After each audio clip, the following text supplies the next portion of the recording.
Welcome to my YouTube channel Urmi's কিচেনে। আজকে আমার রেসিপি চটপটা দই চানা আলু চাট। এটি কাবলি চানা দিয়ে করেছি আমি। বিকেলের জল খাবার, ইভিনিং স্ন্যাক্স, চটপটা এটি খেতে দারুণ লাগে।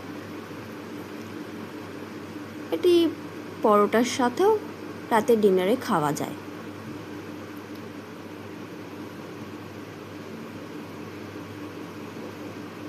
আসুন তাহলে দেখে নেওয়া যাক আমার এই রেসিপিটি। এর জন্য আমি কাবলি চানা সারা রাত ভিজিয়ে রেখেছিলাম 6 থেকে 8 ঘন্টা। তারপরে ভালো করে কাবলি চানাটাকে ধুয়ে নিয়ে জল ফেলে দিয়ে কুকারে চানাটাকে আমি একটু নুন দিয়ে সিদ্ধ করে নেব। আমার কাবলি চানা সিদ্ধ হয়ে গেছে। এবারে রান্নাটা করে নেব, সাঁতলে নেব। তার জন্য কড়াইতে 1 চামচ বড় চামচের বেসন দিয়ে দিলাম। বেসন দিয়ে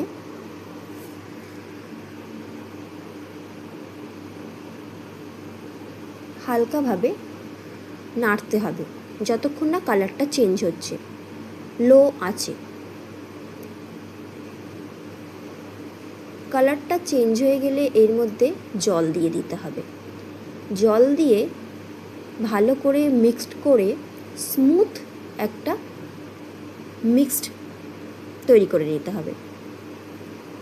এরপরে এতে কিছু মশলা দেব।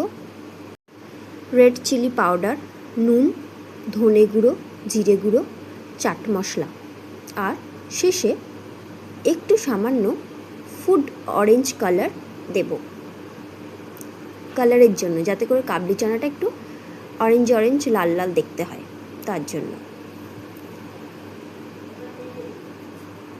স্বাদের জন্য 2 চামচ চিনি দিয়েছি। এবারে ভালো করে মিক্সড করে আগে থেকে একটু তেঁতুল জল গুলে রেখেছিলাম, সেই তেঁতুল গুলা জল 3 চামচ দিয়ে দিলাম। দিয়ে আগে থেকে সিদ্ধ করে রাখা কাবলি চানা মটরটা দিয়ে দিলাম। দিয়ে ভালো করে লো ফ্লেমে মিশিয়ে নিচ্ছি। এটি গ্রেভিটা হালকা কম থাকবে, একদম এটাকে শুকিয়ে নেব। শুকিয়ে নিয়ে এটাকে এর মধ্যে আরও কিছু উপকরণ যোগ করব। ভালো করে আগে নেড়ে নেড়ে শুকিয়ে নিলাম, পুরো শুকিয়ে গেছে।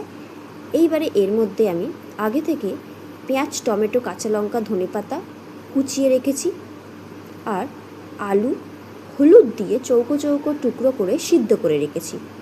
সব কিছু এবারে মিশিয়ে রেখে দেব। শুকিয়ে গেছে। এবারে টমেটো কুচিটা দিয়ে দিলাম, তারপরে পেঁয়াজ কুচি দিয়ে দিলাম। একটা বড় মিডিয়াম সাইজের পেঁয়াজ কুচি করে রেখেছিলাম, সেটা দিয়ে দিলাম। আর 2টো ছোট টমেটো কুচি করে রেখেছিলাম, সেটাও দিয়ে দিলাম। 2টো কাঁচা লঙ্কা কুচি দিয়ে দিলাম, আর বেশ খানিকটা ধনেপাতা কুচিও দিয়ে দিলাম। দিয়ে এবারে এই সমস্ত উপকরণগুলো মিক্সড করে নেব। আলু সিদ্ধটাও দিয়ে দিলাম। এবারে ভালো করে মিশিয়ে নেব। ভালো করে মিশিয়ে নিয়ে একটু ঠান্ডা হবার জন্য রেখে দেব। তারপরে খাবার আগে প্লেটের মধ্যে এই চানা আলু চাটটা দিয়ে দিলাম।